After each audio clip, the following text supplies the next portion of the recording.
There's ROCKSTEADY at King of the Pit TV. Bless now, don't forget the rest now, people. Des ROCKSTEADY at King of the Pit TV signing in live and large. Yo, I just listened to the Red Chord. I listened to their album Fused Together in Revolving Doors. It was recommended to me via Patreon by Joel. Joel N. Alright, respect to Joel.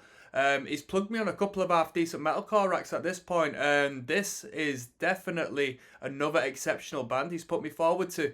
I'd never listened to the Red Chord prior to this. I had an idea what to expect. Within reason, I knew it was going to be like 2000s metalcore Warped Tour stuff, because that's what I associate them with. It was good. It was good. We had a blend of like tech death, traditional death metal, slam death metal, hardcore,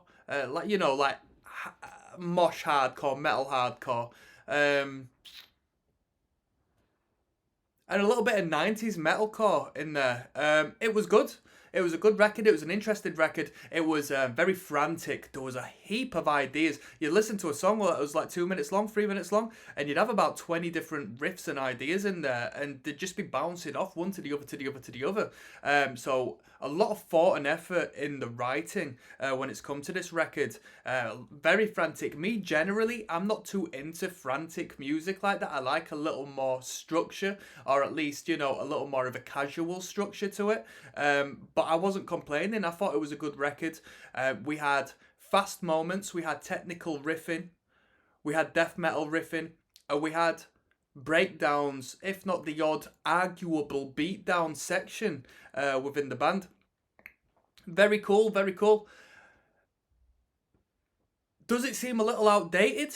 I think so. But I think in the decade to come, we'll look back at this era and sort of appreciate it more so, because in the 2010s, I referenced this during the listen through, and I have uploaded all of the songs to this channel by this point, by the way, people. So if you're interested in seeing what I thought of it song by song, reaction wise, check them out. But I feel, in the 2010s, I personally and the people around me look back at the 90s as if it was a bit corny, but now everybody loves the 90s. So I think the 2000s will definitely have a resurgence come a little later into this decade. It tends to be the pattern, right? So it was cool. Vocals were cool. Very deathcore on the high vocals. Definitely a sign of the times. It was beyond deathcore, though, and it was beyond metalcore. Arguably it'd be tech death, you know what I mean? It was very tech deathy at times, not to the grand, showcase of what tech death can be, but it was very tech death at points. That's all I've got to say in regards to that. Didn't really hear the bassist whatsoever in this record, if I'm to be honest with you. Put some respect on the guitarists. Very guitar driven band. The drummer did their job to a T. I've got no complaints on the drumming.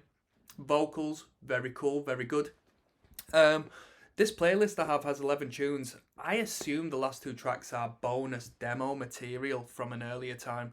The quality was nowhere near the first 9 songs, and the last of the first 9 was 7 minutes long and ended in this like extended bridge noisy section, so it makes sense that was the last track on the record. But yeah, the last 2 tunes I actually really liked, even though they were a bit naff production wise. I liked the sound and the ideas they had going on in them 2 tunes. That was a little more down my street, to be fair with you, as opposed to like the more modernized, frantic energy that was provoked during during the rest. As far as rating is concerned, I normally rate these records out of 10. Sometimes I bypass that, sometimes I bypass it, and I'm not going to rate this record because I feel I would give it injustice purely out of reference of my own personal taste, because I do appreciate the record and I know there's talent in there. I know a lot of people who would love this record and do love this sound. I referenced a band called The Boy Will Drown as I was listening to this record, because I came up in this period. I was a little more attuned to deathcore as opposed to this more frantic stuff, but there was a lot of frantic elements in a lot of deathcore music at the time. But it was a band called The Boy Will Drown, which were pretty tech. Alright, my best mates around this time were involved in tech death bands, which incorporated like drop C, if not drop B tune, let's call it drop B actually, like low denominator, dissonant, deathcore breakdowns and whatnot. Great times, and it reminds me of them times.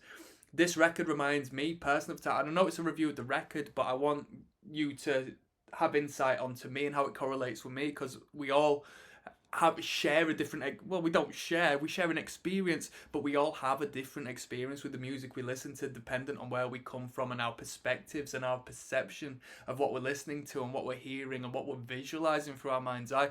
This is a record I would have bought, or a CD I would have bought when I was buying CDs, physical copies at HMV when I was younger, and I'd put it into my album.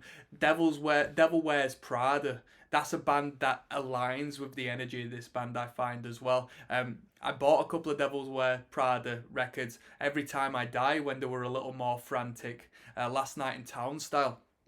Buy the CD, put it in the CD player and listen to the record all the way through, as opposed to, you know what I mean, cherry picking songs, which is the way we do it nowadays, or at least that's what the streaming services kind of make us do a little more. So this is a CD that would definitely share a spot in my CD collection, most definitely, and rightfully so. And with that, I've got to give some respect to the Red Chord for that. I never caught the Red Chord live. They played Ghost Fest, I believe, maybe at around 2009, which is nearabouts me. Didn't get to see him. Maybe it was as early as 2008. Who knows? Who knows? But with that being said, I got to throw some respect on this record. Got to respect Joel on this one.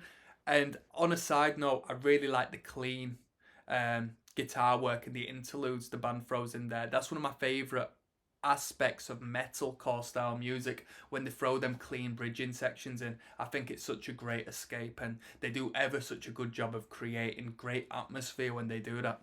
I'm signing out, people. I'll see you on the flip side. Peace.